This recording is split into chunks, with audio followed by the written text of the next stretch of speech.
guys இன்னைக்கு நம்ம நவாப்பழத்தை வச்சு ஒரு டிஷ் பண்ண போறோம் வாங்க பார்க்கலாம் எப்படின்னு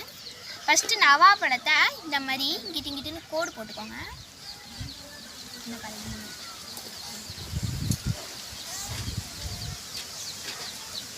இந்த மாதிரி எல்லா நவாப்பழத்தையுமே வெட்டிக்கோங்க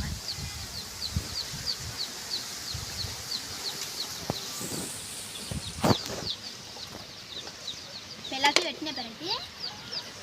கொஞ்சமாக உப்பு மிளகாத்தூள் சேர்த்து வச்சுருக்கேன் அதை கொஞ்சம் போட்டுக்கலாம்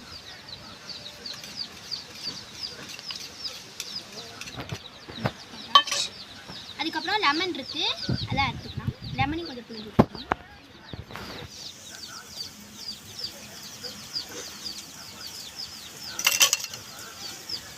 இந்த மாதிரி நம்ம புளிஞ்ச பிறகு இந்த மாதிரி ஒரு கிண்ணத்தை வச்சு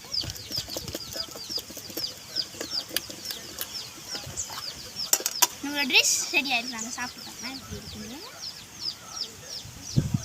செம்ம டேஸ்ட்டாக இருக்குது வீட்டில் ட்ரை பண்ணிக்கலாம் பாய்